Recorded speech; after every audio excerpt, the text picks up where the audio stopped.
Mereka semua itu takut dan kakak. Kakak itu adalah sosok pemimpin di antara kami anak-anak timur semua ini. Ini persoalan harga diri saya di mata anak perempuan saya. Kebanyakan merusak lagu. Bisa sih, bisa ya. Bisa. Coba.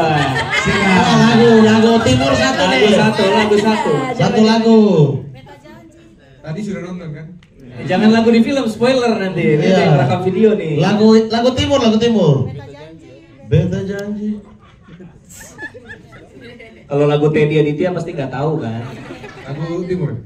Beta janji, beta jaga. Bagus kakak. Walaupun lari-lari sedikit ya. Lari banyak itu tidak bisa. Lumayan. Kalau Muhammad coba kok. Ya. Hah? Beta janji, beta jaga. Bagaimana Glory? Bagaimana tanggapan? Beta janji, beta jaga. Untuk selamanya. Bisa bro, orang timur masa tidak bisa menyanyi. Bukan kayak Anda. Emang orang di timur itu kalau biasa mabok emang jago nyanyi. Jadi luas. Kalau Abdur jago nyanyi kayaknya. Aduh, coba. Tidak sudah. Beta janji. Beta jaga. Lucu terus. Oke. Baru sekarang kakak berencana apa? Angel, mulai sekarang papa mau jadi penyanyi. Penyanyi. Ini juga aku sebenarnya tadi mau nambahin sih, kalau dari Om Godfred kan ada kerinduan punya anak perempuan. Nah kebetulan aku juga semenjak pindah ke sini jadi lumayan ada jarak sama papa. Jadi awal-awal tuh sempat menjadi apa ya? Aku juga agak bingung buat bangun chemistry zaman-zaman reading emang. Karena kayak bingung aja mau nge-recall sebelah mananya ini, tapi lama-kelamaan mungkin dari akunya juga open ya. Jadi dan dari Om Godfred sih emang dia dari awal kayak dianggap kayak anak sendiri sih, di-treat sangat amat lembut.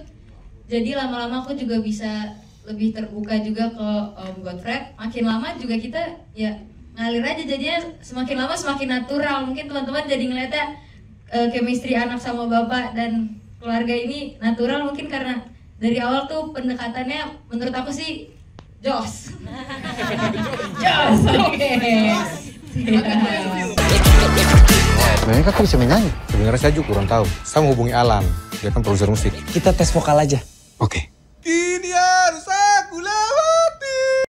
Artistik, kemudian sinematografi, kemudian seni musik, ya, tata busana, semua seni masuk untuk bisa memberikan sebuah kemeriahan untuk sebuah film gitu. Tetapi yang kadang sering menurutku terlewatkan adalah seni tari. Seni tari itu menurutku jarang banget itu dimasukkan ke dalam sebuah film sebagai sebuah sajian utama. Itu yang saya bicara sama teman-teman ya. Dan saya tuh kepingin sekali untuk membuat sebuah adegan tari yang mungkin saya bilang kalau bilang proper mungkin masih belum seproper itu juga ya. Kita masih bisa melakukan yang lebih baik dari ini. Tapi setidaknya kita mulai untuk membuat seni tari ini juga tidak hanya sebagai pelengkap, tetapi menjadi salah satu sajian utama. Dan di film ini sih saya memang kolaborasi dengan banyak penari timur, karena seperti yang Teddy tadi sampaikan, orang timur itu terkenal dengan menyanyi, menari, dan baku tumbuk ya.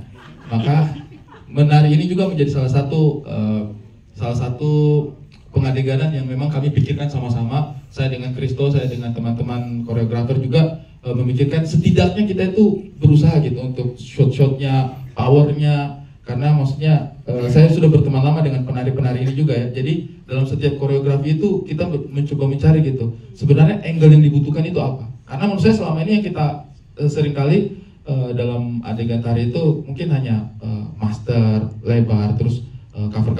Karena sebenarnya kakinya yang goyang, kaki mukanya yang di shot, hal-hal seperti itulah. Nah itu yang sebenarnya coba kita ulik treatmentnya. Masih jauh dari kata sempurna, masih banyak hal yang bisa kita lakukan, tapi setidaknya di produksi yang ini tuh kami udah punya perasaan kayak, oh sebenarnya untuk bikin ini lebih lagi itu kita punya potensi gitu. Tapi kalau kita tidak pernah memulai untuk mengupayakan itu, kayaknya kita tidak akan pernah tahu kira-kira tari itu treatmentnya seperti apa gitu. Itu sih yang salah satu adegan yang mungkin menjadi impian saya dan akhirnya bisa terwujud di film Kakak Bos ini, menampilkan tarian yang mengkolaborasikan antara tarian modern dengan tarian Indonesia Timur. Itu mungkin. Terima kasih.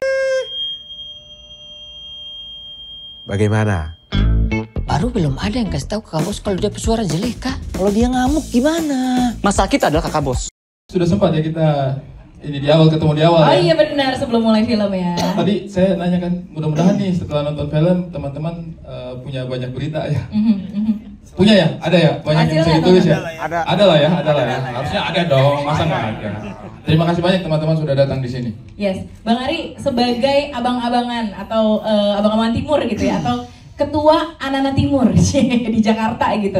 Apakah memang tujuan dari film ini salah satunya adalah untuk ngumpulin community yang ada dan berkarya bareng gitu, atau mungkin sebetulnya ada tujuan lain yang jauh lebih dalam dari film Kakak Bos? Ini pertanyaan yang sangat bagus sekali.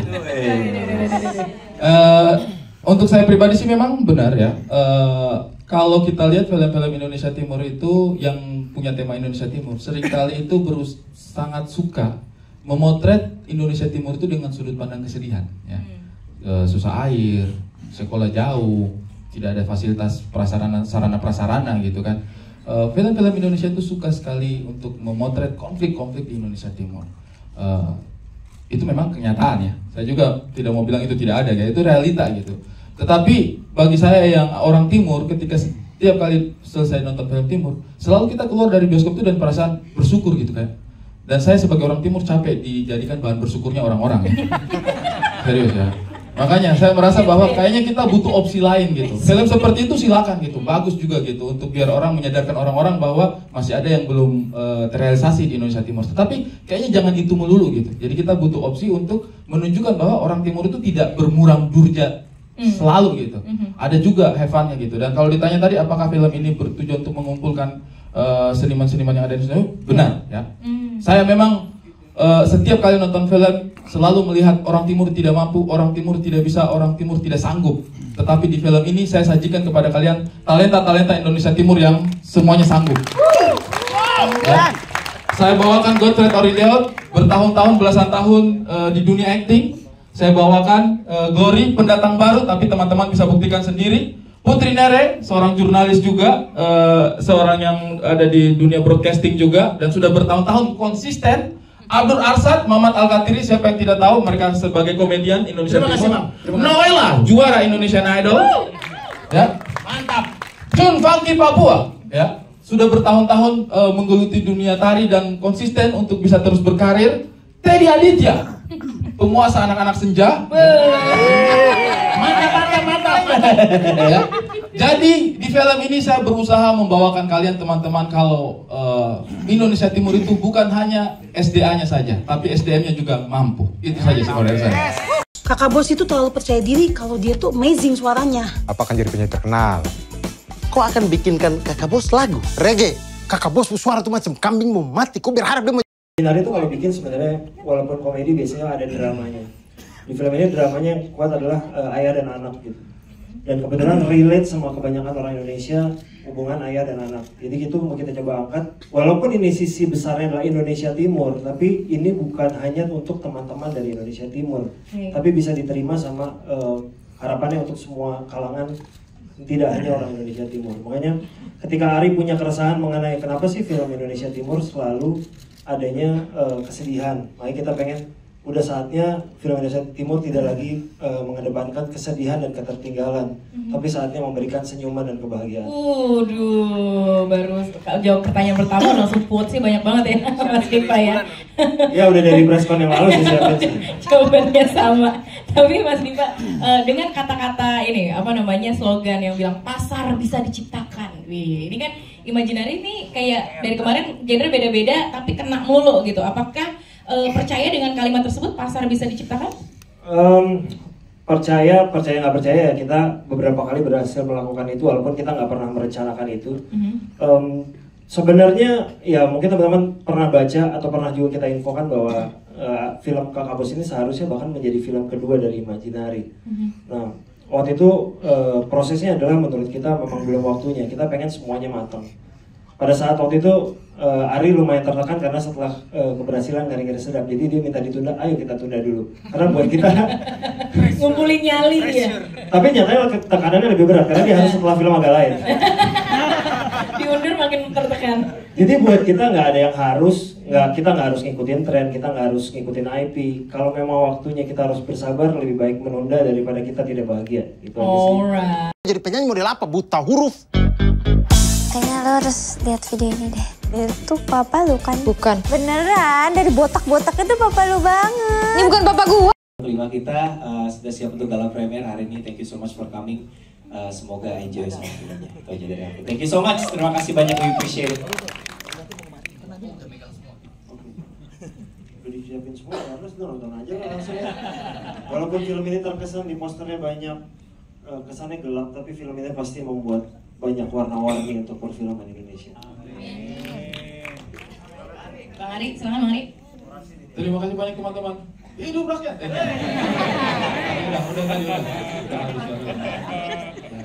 Teman-teman, terima kasih banyak sudah menyempatkan hadir. Tadi saya lihat juga kondisi di jalanan memang ramai sekali yang untuk ke arah sini ya, macet. Tapi teman-teman tetap mau datang ke sini. Hormat yang paling dalam untuk saya. Mudah-mudahan film yang teman-teman bawakan di sini melalui judul Kakak Bos bisa memberi inspirasi. Teman-teman juga bisa menulis dengan bahagia ya. Karena kadang-kadang kalau nonton film terus nggak tahu mau menulis apa kan beban juga untuk kalian ya.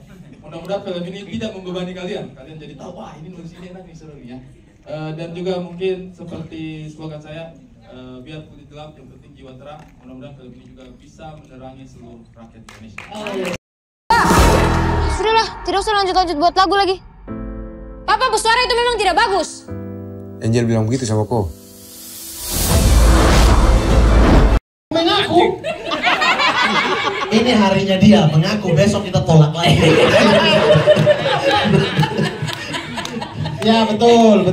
Tapi kalau orang lain itu yang lain kan diminta untuk main, ditodong gitu. Kalau kami justru kami yang todong dia. Oh gitu. Kami berdua ke rumahnya, kemudian kami todong, bang, ayo bikin film. Sudah urus film aja dulu, tangga nanti. Bikin film gitu. Ini banyak wartawan. Masa urus anak di puncak. Oh iya. Kita todong. Saya karakter yang ini ya reggae ya saya ya. Ya kita yang pilih sendiri karakternya. Oh, jadi itu kita ngatur sendiri. Iya. Saya mau jadi Alan tapi kurang Cina dur. Oh gitu. Ya sudah gitu.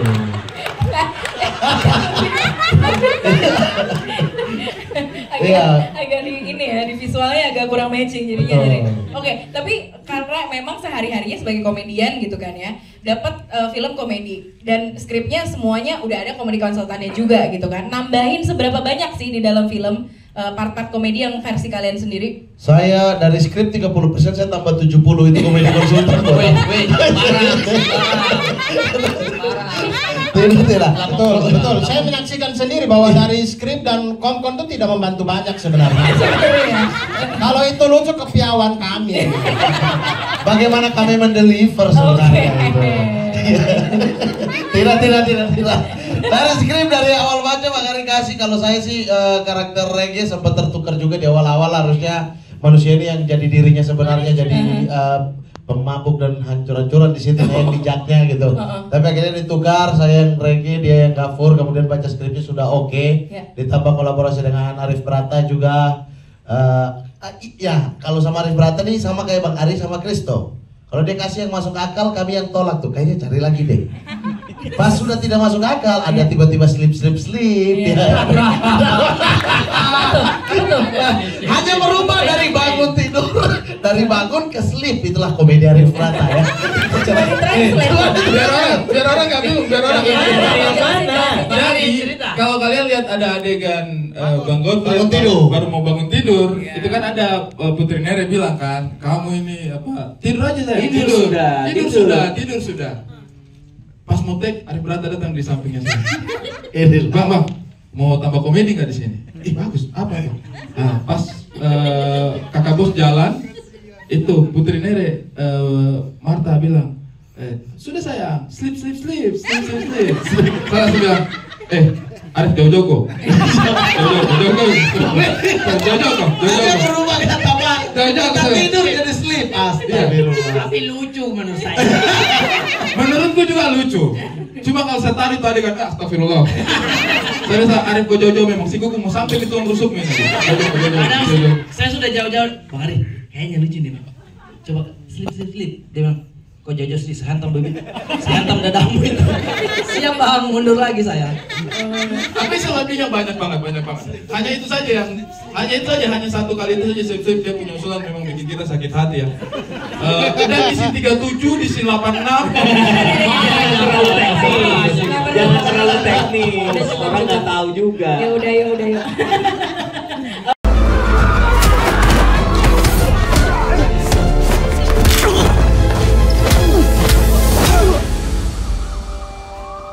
Papa bikin keputusan. Terima kasih. Ya kan kalau dari saya pribadi sih paling nggak teman-teman bisa senang bahwa tidak selamanya kita nonton film Indonesia Timur itu harus sedih. Saatnya kita berbahagia untuk nonton film Indonesia. Yeay. Oke Pak Iwan, ada yang mau disampaikan nggak Pak? Karena ini film kelima bersama Imaginary. Dari film pertama Imaginary udah bareng sama Pak Iwan juga gitu kan ya. Ya, terima kasih untuk Imaginary tentunya buat kesempatannya, dan pastinya buat teman-teman pesannya satu, waktunya perubahan, waktunya Indonesia Timur untuk maju. Kita dukung film ini, semoga bisa tersiar ke seluruh Indonesia dan maju terus untuk Indonesia. Siap, terima kasih banyak Pak Iwan, boleh bergabung bersama teman-teman untuk obrolan kita berikutnya. Thank you so much, itu dia. Boleh tepuk tangan untuk Pak Iwan dari Jakarta. Yes. Karena film ini juga didukung oleh Jakarta, Trinity Entertainment Network, ANZ Films, Karma Club, Legacy Pictures, dan pastinya semua yang menonton dan teman-teman media yang hadir. Oke, kalau begitu apakah kita bisa siap bertemu dengan para kru lain dan juga cast yang akan ikutan ngobrol? Siap. Oke, langsung aja kita akan bertemu dengan para pemeran dari film Kakak Bos untuk sama-sama kita ngobrol di sini. Aku akan panggil ada Kristo Immanuel, ada Arif Brata, ada Teddy Aditya, ada Chun Funky Papua. Yes, boleh langsung bergabung sama kita ke sini. Kita kasih tepuk tangan yuk. Yay, let's go guys. Alright. Berikutnya juga akan bergabung bersama kita di sini Elsa Japasal, Aurel Mayori, Abdur Arsyad, dan Mamat Al-Katiri. Let's go. Sudah ada namanya masing-masing, tinggal langsung duduk di tempatnya. Oke. Kita lanjut lagi, juga akan panggilkan ini dia Noella Michelia, Putri Nere, Glory Hillary, dan pastinya Godfred Orindeo. Mr. Amazing. Bisa nggak? Ini kenapa ini? Oh butuh kursinya ketinggian buat mereka. Ketinggian, oke. Yori mic-nya bagi-bagi sama Eca ya. Mr. Amazing bos. Silakan duduk. Amazing. Kosong siapa tuh? Amazing. Penulis dan saudara kita Ari Kriting, gimana Ari Kriting? Tepuk tangan dong Ari Kriting dong. Ini dia. Woi Kakak Ari. Kakak Ari. Masih panas ini Kakak Ari. Anak Timur. Oke, siap untuk ngobrol-ngobrol bersama ya teman-teman ya. Keputusan yang salah. Papamu ditangkap polisi. Teman-teman Angel bisa banggain orang tuanya. Sedangkan Angel